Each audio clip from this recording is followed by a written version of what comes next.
उनने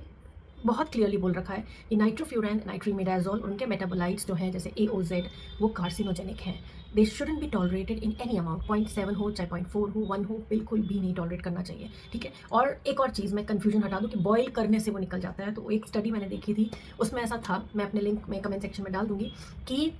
बॉयल करने से इसका कॉन्सेंट्रेशन और भी ज़्यादा बढ़ जाता है, तो शायद ये एक्सट्रैक्ट हो जाती है बॉयल करने से। So people shouldn't also be making assumptions या थियरीज अपने लेवल पे ही कि एग्स में मतलब बॉईल करो तो इस तरीके से वो निकल जाता है उसका टॉक्सिक इफेक्ट, या फिर ब्राउन शेल्ड एग्स ज़्यादा न्यूट्रिशियस है, ज़्यादा येलो अगर एग योग है तो ज़्यादा न्यूट्रिशियस है। सारे एग्स बराबर ही होते हैं क्वालिटी। एग कहाँ से आ रहा है, कौन सी हैन से आ रहा है, वो हैन किस तरीके से क्या खाना खिलाया जा रहा है उसको, उसका फीड क्या है, उसको किस तरीके से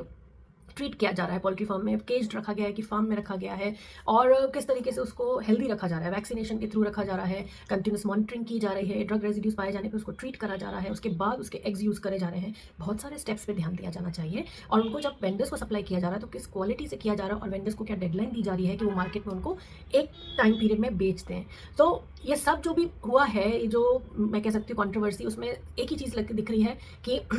मुद्दा उठाया गया, मुद्दे को लेकिन बहुत जल्दी बंद भी कर दिया गया, लेकिन बंद करने से कोई सोल्यूशन नहीं आने वाला है। पहला तो ये देखना है कि क्यों उसमें नाइट्रोफ्यूरैन है और क्यों इतना अमाउंट टॉलरेट कर रहा है FSSAI ने, और 1 MU ग्राम पर किलोग्राम का जो वो एक फंडा लाए हैं वो कहाँ से लाए हैं, जबकि डेवलप कंट्रीज में कंप्लीटली बैंड है। तो कंप्लीटली बैन क्यों नहीं किया जा रहा है, ठीक है। और दूसरा मुद्दा ये आता है कि कॉम्पिटिटिव मार्केटिंग के चक्कर में क्यों फूड कंपनीज कंज्यूमर्स को बलि का बकरा बनाती हैं, और फूड को मॉडिफाई करके इस तरीके केमिकल्स डाल के लोगों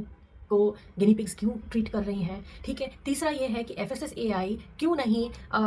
अपने जो सप्लायर्स हैं, ब्रांड्स हैं, उनको स्ट्रिक्टली मॉनिटर करती है और देखती है कि जो रूल्स लेट डाउन है वो प्रॉपर्ली इंप्लीमेंट हो रहे हैं कि नहीं, रेगुलर चेक्स क्यों नहीं हो रहे हैं, सप्लायर से लेकर वेंडर तक जितनी भी सप्लाई चेन है उसके बाद कंज्यूमर तक पहुंचता है, हर जगह क्यों चेक नहीं हो रहे हैं। ऑनलाइन प्लेटफॉर्म्स हैं, वो जो सप्लाई कर रहे हैं उनके डार्क स्टोर्स में किस तरीके से वो स्टोर हो रहा है, कितने दिन में वो लोग बेच रहे हैं, ठीक है। और बहुत सारी मतलब इस तरीके की चीज़ें हैं जो स्ट्रिक्टली डील होनी चाहिए फूड आइटम से रिलेटेड एटलीस्ट, जिससे कि ये जो चीज़ें हैं कंफ्यूजिंग, और फिर इनको एक्सप्लेन कर देना कि इतना अमाउंट तो परमिसिबल है और लोगों को मना लेना, ये सोल्यूशन नहीं है। क्योंकि कोई चीज़ अगर कार्सिनोजेनिक है तो वो ट्रेस अमाउंट में भी कार्सिनोजेनिक है, बिकॉज ऐसे लोग हैं जो दिन में 8-10 अंडे भी खाते हैं, और ऐसे लोग भी हैं जो हफ्ते में 2-3 ही खाते हैं। So we cannot say that आप बस 2-4 ही खाओ, वी कैनॉट टेल पीपल और गाइड पीपल, जो खाते हैं वो खाएंगे, एंड इट्स अ